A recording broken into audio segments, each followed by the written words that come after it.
네, 오늘은 성전을 떠나지 않은 신앙, 이런 제목으로 함께 말씀을 나누도록 하겠습니다. 주제는 성전을 떠나지 않은 이 안나의 신앙에 대해서 한번 좀 보려고 합니다. 신앙생활에서 가장 중요한 실력은 뭐라고 생각하십니까? 어떤 사람이 신앙생활을 가장 잘하는 사람이라고 생각하십니까? 오늘 본문에 안나라고 하는 늙은 여 선지자가 등장하는데, 이 여 선지자가 지금 하고 있는 것이 바로 이겁니다. 끝까지 자리를 지키는 것. 84년이라는 긴 세월 동안 비가 오나 눈이 오나 한결같이 성전을 떠나지 않고 지켜온 이 안나. 이 안나를 통해서 성전을 떠나지 않는 신앙에 대해서 한번 우리가 보려고 하는 거죠. 오늘 본문에 나오는 안나의 인생을 들여다보면 인간적으로는 그렇게 즐겁거나 행복하거나 그런 인생이 아니라 즐거움, 행복 이런 단어랑은 아예 거리가 먼 인생을 살았습니다. 36절, 37절을 보면 그녀는 결혼하여 남편과 행복하게 지냈던 시간이 7년이에요. 7년. 그리고 나서 그 뒤에는 과부로 84세가 될 때까지 살았습니다. 그러니까 그녀 인생의 90% 이상은 과부라는 이름으로 산 것입니다. 고대 사회에서 이때 당시에 가장 보호받지 못하는 비참한 계층이 어디였냐면 고아와 과부였습니다. 네. 고아와 과부와 객을 위해서 우리 하나님이 특별히 그들을 보호하라, 그렇게 말씀하셔야 될 정도로 가장 보호받지 못한 그런 계층이 과부였죠. 경제적인 빈곤은 말할 것도 없고 자녀 이야기도 없는 것을 보면 의지할 혈육 하나 없는 철저한 고립무원 상태에서 살았던 것을 우리가 볼 수 있습니다.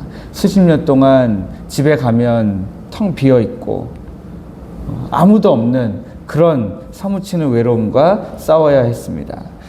어떻게 보면 사실 안나에게는 하나님에게 원망하거나 불평할 거리가 차고 넘쳤습니다. 하나님 어떻게 제게 이러실 수 있습니까? 하면서 세상을 비관할 수도 있었습니다. 한마디로 상처투성이의 여인이었다라고 하는 겁니다.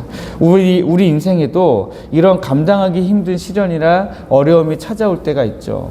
건강을 잃거나 사랑하는 사람을 먼저 떠나보내거나 자식 문제로 가슴이 무너질 때 사람들의 반응은 어떻습니까? 대부분은 하나님을 떠나는 것으로 반응합니다. 마음이 상했다는 이유로 더 이상 소망이 없다는 핑계로 기도의 자리를 박차고 나가버리기도 하죠. 오랫동안 하나님 앞에 기도하던 제목인데 하나님이 들어주시는 것이 더디다라고 생각하니까 기도의 자리를 그냥 포기해 버리는 것입니다. 예전에 제가 한번 말씀드린 적이 있는데 거제도의 한 호텔에서 만났던 한 청년인데요. 그 청년은 이제 그 호텔에서 일하던 벨보이였어요.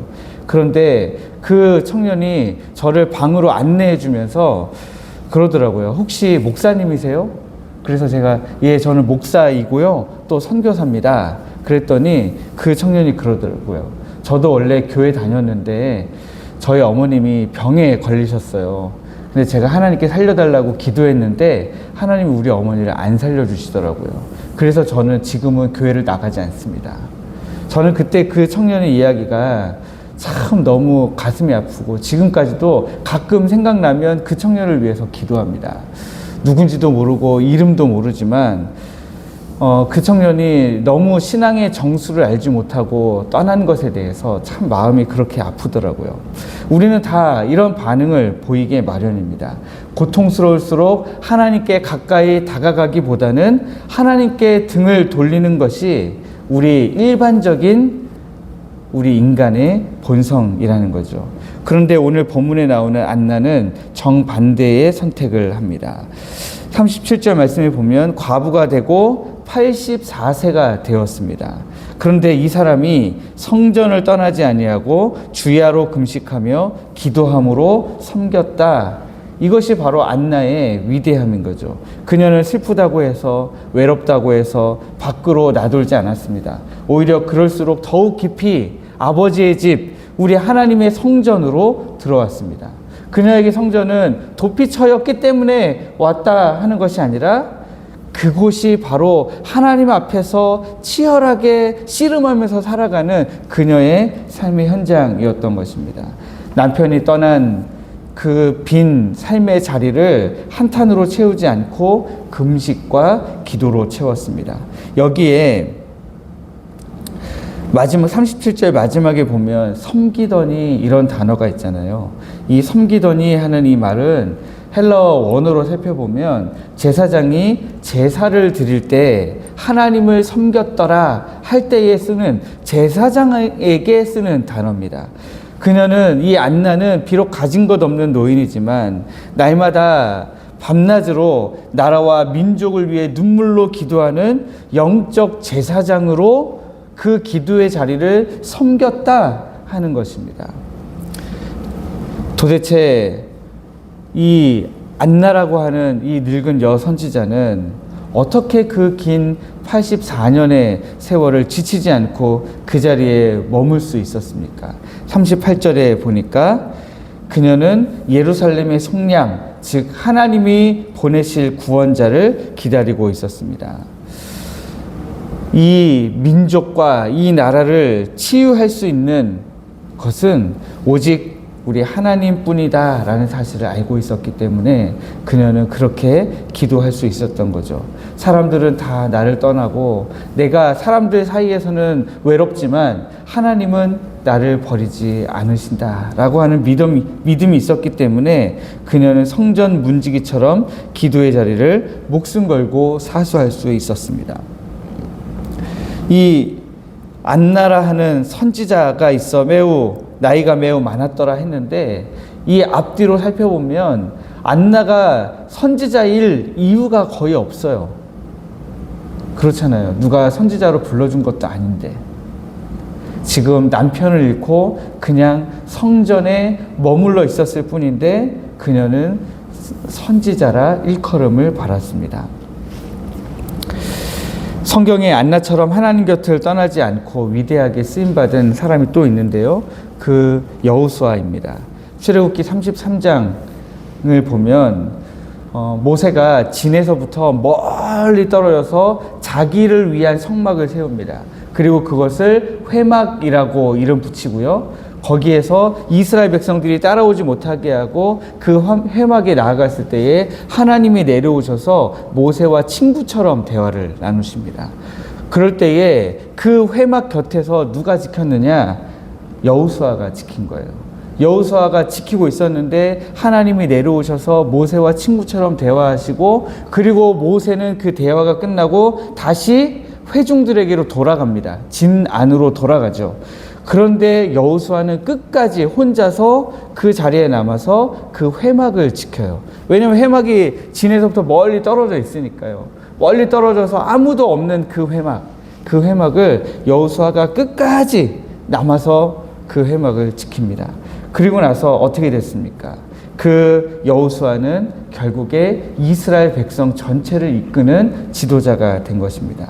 왜 그랬을까요? 그는 하나님이 임재하신 그 자리에서 하나님 임재의 참된 맛을 안 거예요. 그 자리를 누구보다 사모하게 된 것입니다. 다른 사람들은 그 회막에 하나님이 내려오셔서 임재하셔서 모세와 친구처럼 대화를 나누셨다는 사실을 몰라요. 그러나 여호수아는 아는 거예요. 여호수아는 그 회막의 자리에 임하셨던 그 하나님의 은혜를 너무나도 사모했던 것입니다. 그래서 결국 그 자리를 끝까지 지켰던 여호수아를 하나님은 모세의 뒤를 잇는 지도자로 삼으신 것입니다. 안나나 여호수아나 승리의 비결, 하나님께 쓰임받았던 비결은 딱 하나입니다. 은혜의 자리를 떠나지 않고 머물렀다 하는 것이죠. 그래서 이제 38절에 보니까 마침 이때에 나와서 그랬습니다. 네. 마리아와 요셉이 아기 예수를 데리고 성전에 나와왔을 때에 마침 그때에 안나가 나와서 하나님께 감사하고 예루살렘의 속량을 바라는 모든 사람에게 그에 대하여 말하였다. 아기 예수에 대해서, 구원자에 대해서, 구원의 사역에 대해서 말하였다 하는 것입니다. 사랑하는 성도 여러분, 하나님 오늘 우리에게도 이런 머무름의 영성을 원하십니다. 안나가 84년을 한결같이 자리를 지켰을 때 아기 예수님을 만나는 생애 최고의 축복을 누렸습니다. 상황이 어려울 수 있습니다. 응답이 더딜 수 있습니다. 그러나 우리가 기도의 자리를 떠나지 않고 기도의 자리를 끝까지 지킴으로 말미암아 마침 이때에 주신 하나님의 은혜 우리가 함께 누리기를 원합니다. 제가 요즘에 기도할 때마다 하나님 우리 교회에 부흥을 주십시오. 하나님 1904년에 일어났던 원산 대부흥 운동과 1907년에 일어났던 평양 대부흥 운동이 하디 선교사의 회개에서 시작되고 길선주 장로의 회개에서 시작된 것처럼 하나님 우리 교회도 회개로부터 시작되는 부흥의 역사가 일어나길 원합니다. 기도하고 있습니다. 하나님 또 우리의 교회에 일꾼 보내주셔서 하나님 우리 교회가 주님 주신 사명 온전히 감당하는 교회로 성장하게 해달라고 기도하고 있습니다. 어저께 제 아내랑 잠시 대화를 나누는데 제 아내가 그러더라고요.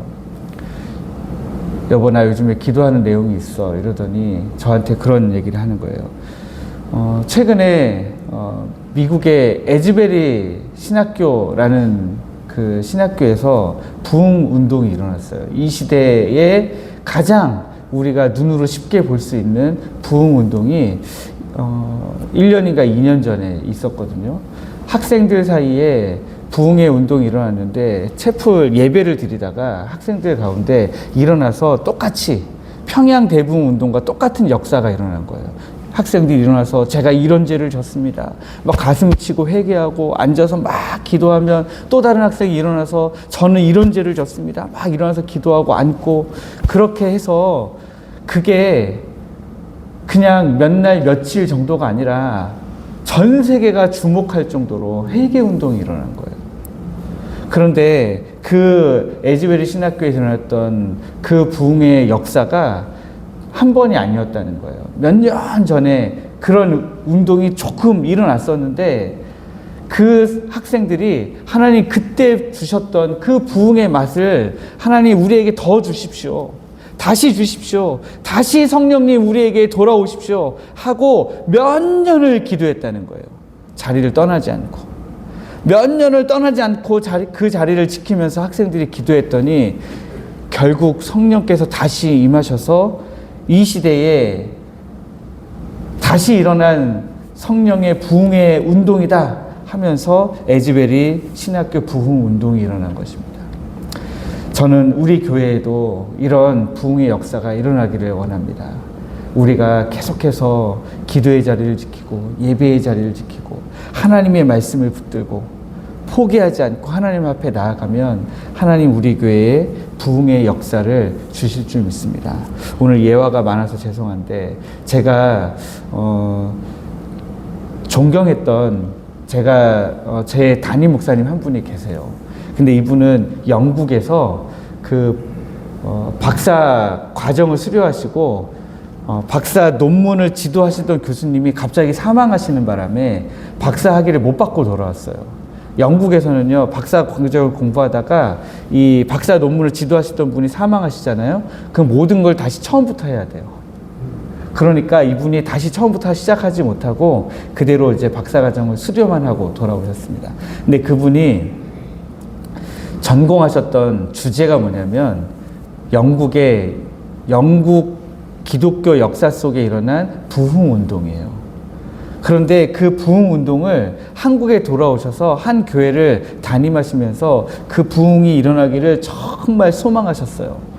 그리고 저도 그분 밑에서 전도사로 사역하면서 너무 좋았습니다. 그런데 이분이 못하신 게 하나 있었습니다. 부흥을 너무 갈망하신 나머지 부흥이 빨리 일어나지 않으니까 교회를 자꾸 옮기셨어요. 네. 너무 능력 있는 분인데, 너무 좋으신 분인데, 교회에 그 뭔가 제가 아까 처음에 말씀드렸던 내년에 청년부는 정말 어떻게 될까, 이런 생각을 그분은 계속 하셨던 거죠. 그래서 교회를 여러 번 옮기셨습니다. 그러면서 결국에는 본인이 가지고 있는 실력만큼 목회를 잘하지는 못하고 은퇴하셨어요. 설교는 정말 너무 잘하세요. 설교는 너무 잘하시는데 이 자리를 오래 지키시지 못한 것, 제가 봤을 때는 그래요.